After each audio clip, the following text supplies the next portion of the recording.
अब हम लोग चलते हैं न्यूटन्स डिवाइडेड डिफरेंस इंटरपोलेशन के ऊपर। ये हमारा लास्ट मेथड है जो कि हम लोग अप्लाई करते हैं अनइक्वली स्पेस्ड डेटा पॉइंट्स के लिए। ठीक है, सो अब यहाँ पर आप लोगों को इंटरपोलेशन का जो आपका सेक्शन है वो वाइंड अप हो जाएगा, और ये जितने भी इंटरपोलेशन के प्रॉब्लम्स होते हैं इसमें आप लोगों ने टेबल लाजमी बनाने होते हैं, क्योंकि टेबल के साथ अगर टेबल बना के अगर चीज़ों को लेके चलेंगे तो एरर कम होता है, आपके सामने होती है चीज़ कि हम किस तरह से प्रोसीड करेंगे। ठीक है, तो इसमें भी हमारा जो काम है वो टेबल के साथ ही है, हमने टेबल के साथ ही प्ले करना है। ओके, सबसे पहले हम लोग बनाएंगे न्यूटन्स डिवाइडेड डिफरेंस टेबल। ठीक है, डिफरेंस यहाँ पर हम लोग यूज करने जा रहे हैं टेबल। सिमिलरली वैसा ही टेबल है, सिर्फ आपकी कैलकुलेशन जो है वो यहाँ पर डिफरेंट हो जाएंगी। एक्स की वैल्यूज आपको गिवन होंगी, ठीक है, वाई की वैल्यूज आपको दी जाएंगी, नहीं दी जाएंगी तो आपके पास फंक्शन होगा, किसी भी तरह से आपको वैल्यूज दी जा सकती हैं, आपने वहां से एक्स और वाई की वैल्यूज एक्सट्रैक्ट कर लेनी है। ठीक है, जरूरी नहीं है आपको हमेशा टेबल ही दिया जाए। उसके बाद आपके पास फर्स्ट डिवाइडेड डिफरेंस है। अगर आप चाहो तो आप टॉप पे टेबल पे फर्स्ट डी डॉट डी भी लिख सकते हो, अगर आप चाहो तो इस फॉर्मेट में भी लिख सकते हो। Now F of X I and X I plus one का क्या मतलब है? इसका मतलब है कि we are going to treat with X naught and X one. ठीक है, या एफ ऑफ एक्स वन और एक्स टू, यानी सिर्फ दो वैल्यूज को हम लोगों ने ट्रीट करना है, तो इस वजह से हम इसको एक्स आई और एक्स आई प्लस वन की फॉर्म में लिखते हैं। आप चाहो तो ये भी लिख सकते हो, आप चाहो तो ये भी लिख सकते हो। तो फर्स्ट डी डॉट डी वैसे ज्यादा यूज किया जाता है, क्योंकि यहाँ पर आगे जाके काफी ज्यादा लेंथी हो जाता है आपका, अगर आप function x I plus one I plus to I three इस तरह से लिखना शुरू कर दो तो आप फर्स्ट डी डॉट डी कर लो। डी डॉट डी का मतलब होता है डिवाइडेड डिफरेंस। ठीक है, उसकी शॉर्ट फॉर्म है, and then second then third, it's up totally up to you. Okay अब आपने इसको करना किस तरह से है? अब जब आप फर्स्ट डिवाइडेड डिफरेंस करोगे तो आप लोगों ने ये दो वैल्यूज यूज करनी है और इसके बाद आपने कैलकुलेशंस परफॉर्म करनी है। नाउ करोगे कैसे कि आप लोगों ने y1 करना है, देन माइनस y नॉट करना है, यानी इन दोनों वैल्यूज को forward value minus present value करनी है, और उसी को आपने x की वैल्यूज के साथ डिवाइड कर देना है, यानी आपकी x1 की present value minus x not की प्रेजेंट वैल्यू। उनको डिवाइड करेंगे, डिवाइड करने से जो आपके पास आंसर आएगा वो आपके पास होगा F of X not comma x one, क्योंकि हम यहाँ पर इन दो वैल्यूज को ही लेकर चल रहे हैं। उसके बाद सेकंड में आप लोग ये वाला y1 और y2 वाला कॉलम यूज करोगे। इसमें अब आप लोगों ने y2 minus y1 divided by x2 minus x1 करना है। वहां से आपके पास जो वैल्यू आएगी it represents your F of x1 comma x2। ठीक है, उसके बाद आप लोगों ने थर्ड y2 और y3 यूज करना है। सो यहाँ पर आप लोगों ने y3 minus y2 divided by x3 minus x2, तो यहाँ से आपको मिलेगा f of x2 comma x3। ठीक है, ये x2 और x3 रिप्रेजेंट कर रहे होते हैं जो वैल्यूज आप यहाँ पर यूज कर रहे हो x की।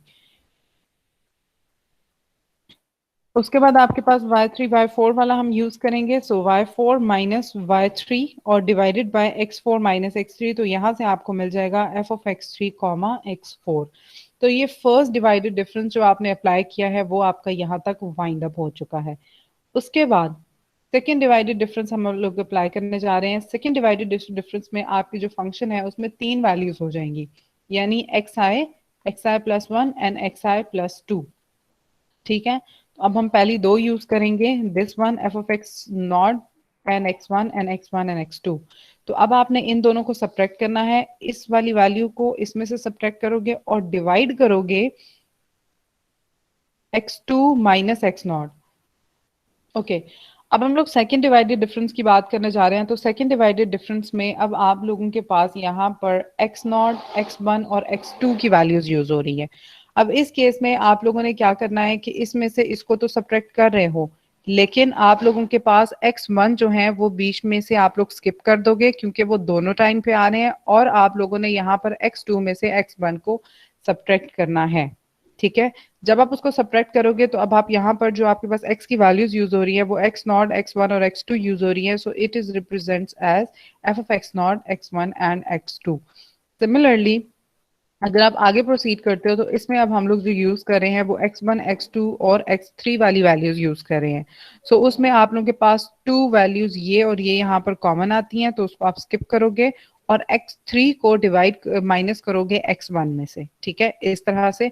तो ये आपके पास ट्रीट हो जाएगी x1 comma x2 comma x3।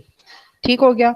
इसी तरह से जब आप लास्ट अप्लाई करने जाओगे तो आप लोगों ने यहाँ पर अब आप लोगों के पास x3 जो है वो इधर भी यूज हो रहा है, इधर भी यूज हो रहा है, इसको आप स्किप करोगे। सो x4 को x2 में से सब्ट्रैक्ट करोगे डिवीजन में।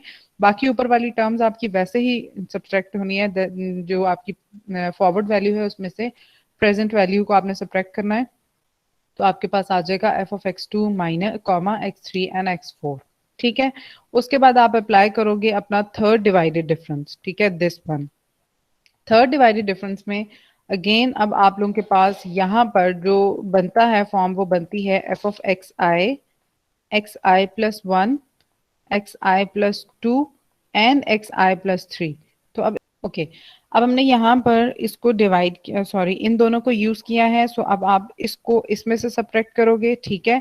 और अब यहाँ पर जो आपकी सिमिलर वैल्यूज हैं वो आप लोगों के पास आती हैं x1 और x2, ठीक है। तो ये आपकी कैंसिल आउट हो जाएंगी। तो x3 में से आपने x नॉट को माइनस कर लेना है, तो आपके पास जो है वो ये वाला आंसर आ जाएगा। And similarly for the next case, ठीक है।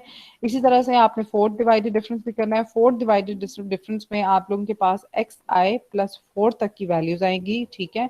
सो बाकी सारी इन दो वैल्यूज को आप सब्ट्रैक्ट करोगे और डिवाइड करोगे x4 माइनस एक्स नॉट से। तो आप लोगों के पास यहाँ पर फोर्थ डिवाइडेड डिफरेंस जो है वो आ जाएगा, ठीक है। तो ये ओके, अब हम इसका फॉर्मूला देख लेते हैं। इसका जो फॉर्मूला है जनरल वो क्या है कि आपके पास पी एन ऑफ एक्स है, एफ ऑफ एक्स नॉट है, ठीक है। अब यहाँ पर हम लोगों ने सारी वैल्यूज जो है वो एफ ऑफ एक्स की फॉर्म में ली हैं, तो अब हम उसी को लेके प्रोसीड करेंगे। उसके बाद आपके पास एक्स माइनस एक्स नॉट है, और ये आप लोगों के पास पहली वैल्यू है जो आप लोगों ने फाइंड आउट की थी एक्स नॉट और एक्स वन की टेबल में, ठीक है।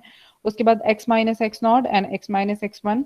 देन आपके पास सेकेंड डिवाइडेड डिफरेंस की ये फर्स्ट वाली वैल्यू है जो आपने फाइंड आउट की थी, ठीक है। ये फर्स्ट डी डॉट डी थी और ये आपके पास सेकेंड डी डॉट डी की पहली वैल्यू थी। उसके बाद आप लोगों के पास x minus x naught, x minus x one and x minus x two, और ये आप लोगों के पास फर्स्ट वैल्यू थी थर्ड डी डॉट डी की, ठीक है। उसी तरह से आपने इस प्रोसीजर को कंटिन्यू रखना है और पहली पहली वैल्यूज आप यूज करोगे, क्योंकि हम इसमें भी फॉरवर्ड में मूव किया है हमने। तो फॉरवर्ड में मूव करने की वजह से आप लोगों के पास जो वैल्यूज यूज होंगी वो इसी तरह से होंगी। अब आपने कंटिन्यू रहना है इसी तरह से।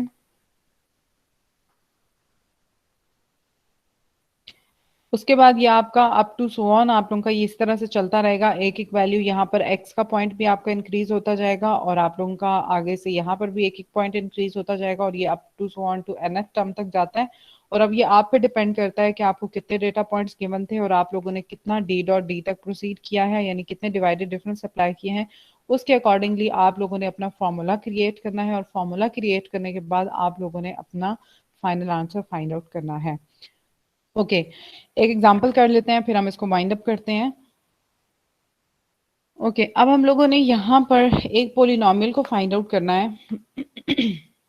That find the polynomial passing through these points. कुछ पॉइंट्स आपको दे दिए हैं और आपको कहा गया है कि आपने पोलिनोमियल एक फाइंड आउट करना है जो कि इन पॉइंट से पास आउट हो रहा हो by using a divided difference formula. अब ये पॉइंट्स आपको दिए गए हैं और इन पॉइंट्स में से आपने अपनी x और y की वैल्यूज को एक्सट्रैक्ट करनी है, ठीक है। तो इसमें जो हमारे पास फर्स्ट वैल्यू होती है वो x होती है और जो सेकंड वैल्यू होती है वो y होती है। तो हमारे पास 5 पॉइंट्स हैं। तो आप लोगों के पास जो फर्स्ट वैल्यू है वो x नॉट है, सेकंड y नॉट है। इसमें आपके पास फर्स्ट x1 है, सेकंड y1 है, थर्ड में आपके पास x2 है, देन आपके पास y2 है, देन x3 है एंड y3 है। इसी तरह से x4 है और y4 है, ठीक है। तो अब आप लोगों ने न्यूटन्स डिवाइडेड डिफरेंस फार्मूला जो है वो अप्लाई करना है और आप लोग सबसे पहले बनाएंगे टेबल, ठीक है। सो यहाँ पर अब हम टेबल कंस्ट्रक्ट करते हैं। सो ये आप लोगों के पास सारी की सारी x की वैल्यूज आ गई हैं। उसी तरह से आपके पास 5 वैल्यूज हैं तो आपको 4 टाइम डिवाइडेड डिफरेंस अप्लाई करना पड़ेगा। देन आप लोगों के पास y की वैल्यूज हैं, ठीक हो गया। सो अब यहाँ पर अब हम लोग फर्स्ट डिवाइडेड डिफरेंस अप्लाई करने जा रहे हैं। तो जो पहला डिवाइडेड डिफरेंस है वो आप लोग 33 में से सब्ट्रैक्ट करोगे 1 2 4 5 को, और डिविजन में -1 एंड -4 करेंगे तो आप लोगों के पास आंसर आ जाएगा -44। ठीक है, उसके बाद आप लोगों के पास सेकंड है, इसमें भी ये ब्लैक वाली जो लाइन मैंने ड्रॉ की है ये करना जरूरी होती है। आप चाहो तो आप इस तरह से डॉटेड लाइन भी ड्रॉ कर सकते हो यहाँ पे। देन 5 -33 और डिवीजन में आपके पास आ जाएगा 0 -1। 0 + 1 करेंगे तो आपके पास आंसर आ जाएगा -28। उसके बाद आप लोगों ने दोबारा से जो है वो नेक्स्ट प्रोसीड करना है, तो यहाँ पर आप लोग करोगे 9 -5 डिवाइडेड बाय 2 -0 तो आपके पास आ जाएगा 2। देन आप लोगों ने लास्ट वाला करना है 1335 -9 एंड 5 -2 डिवाइड बाय 5 -2 तो आपके पास आंसर आ जाएगा 442। तो ये आपके पास फर्स्ट डिवाइडेड डिफरेंस जो है वो हम लोग फाइंड आउट कर चुके हैं। उसके बाद हम लोग सेकंड की तरफ जाएंगे, सेकंड डिवाइडेड डिफरेंस को फाइंड आउट करेंगे। तो उसमें आप लोगों के पास ये दो वैल्यूज यूज होंगी विच इज -404 -28, और इसको आप 0 -4 करेंगे तो आपके पास 94 आ जाएगा। इसी तरह से आप लोगों ने इन दो को अप्लाई करना है 10 एंड देन लास्ट वाली आप अप्लाई करोगे तो 88। उसके बाद आपने third D dot D apply करना है, वही फार्मूलाज हैं उसी तरह से आप करोगे तो -14 आ जाएगा। एंड देन 10 88 -10 करोगे और यहाँ पर आप लोगों ने 5 और 0 को करना है तो आपके पास आ जाएगा 13। उसके बाद हमारे पास आता है 4 डिवाइडेड डिफरेंस अप्लाई करेंगे, तो इसमें आप लोगों ने इन दोनों को सब्ट्रैक्ट करना है और साथ में आपका -4 और 5 जो है वो सब्ट्रैक्ट होगा तो आपके पास आ जाएगा 3। नाउ अब जो फॉर्मूलाज हम यहाँ पर यूज करने जा रहे हैं वो आप लोगों के पास, सॉरी वैल्यूज हम यूज करेंगे, वो फर्स्ट आप लोगों के पास ये वैल्यू होगी which is x0 and x1, ये हम यूज करेंगे। देन 99 करेंगे which is x0 x1 and x2। Then हम 14 यूज करेंगे which is f of x0 x1 x2 and x3। And finally हम लोग 3 यूज करेंगे which is treated as x0 x1 x2 x3 and x4। ठीक है, सो ये सारी वैल्यूज हम लोगों ने यूज करनी है, बाकी वैल्यूज की हमें जरूरत नहीं है। तो अब आप लोग यहाँ पर जो है वो सबसे पहले अपना फॉर्मूला लिख लोगे। ओके, अब ये आप लोगों के पास कस्टमाइज्ड फार्मूला है इस क्वेश्चन के अकॉर्डिंग। P4 तक हम लोग जाएंगे क्योंकि x4 तक की वैल्यूज हम लोग ले रहे हैं। सो यहाँ पर आप लोगों के पास f of x0 है, देन x माइनस x0 एक पॉइंट है और x0 x1 यानी फर्स्ट d डॉट d की वैल्यू है। देन आप लोगों के पास x minus x0 x minus x1 है और यहाँ पर आप लोगों के पास सेकंड d डॉट d की फर्स्ट वैल्यू है। Then x minus x0 x1 x2 और यहाँ पर आप लोगों के पास थर्ड d डॉट d की फर्स्ट वैल्यू है। और उसके बाद ये सारे डेटा पॉइंट्स आएंगे x3 तक और उसके बाद आप लोगों के पास ये फोर्थ d डॉट d की वैल्यू है। ठीक है, वहां पर एक ही वैल्यू थी। अब सिंपली आप लोग यहाँ पर वैल्यूज को रिप्लेस कर देंगे क्योंकि हम लोग बनाने जा रहे हैं पोलिनोमियल। ओके, सो हमारे पास f of x0 जो था वो 1 2 4 5 था। x की जगह पे हम लोग x ही रखेंगे क्योंकि हमारे पास x की कोई वैल्यू नहीं गिवन थी। हम लोगों ने सिंपल पोलिनोमियल फाइंड आउट करना है, बल्कि कोई वैल्यू हम लोगों ने फाइंड आउट नहीं करनी। x0 की जगह पे हमने 4 रखा, देन ये वाला जो पॉइंट था इसकी जगह पे हमने -44 रखा। इसी तरह से आपने बाकी सारी वैल्यूज भी रिप्लेस कर लेनी है, सारी की सारी वैल्यूज नोन है, इसके अंदर आप रखेंगे, सिंपल कैलकुलेशंस परफॉर्म करेंगे। सिंपल कैलकुलेशंस परफॉर्म करने के बाद आपके पास यहाँ पे फोर्थ डिग्री का जो पोलिनोमियल है वो आ गया है। This P4x, this 4 represent the degree of a polynomial, right. So यहाँ पर जब आप इसको सिंप्लीफाई करेंगे, मैंने डायरेक्ट स्टेप्स लिखा है, आप लोगों का यहाँ पे थोड़ा टाइम कंज्यूम होगा इसकी कैलकुलेशंस परफॉर्म करने में। तो यहाँ तक हमारा आंसर जो है वो कंप्लीट हो जाता है and this is our required polynomial. अगर हमें इस पोलिनोमियल के बाद अगर फाइंड आउट कोई वैल्यू फाइंड आउट करने के लिए दी जाती, लाइक x की कोई वैल्यू दी जाती, लाइक x इक्वल्स टू 10, तो हम इसी पोलिनोमियल में पुट करके अपनी वैल्यू को फाइंड आउट कर सकते थे।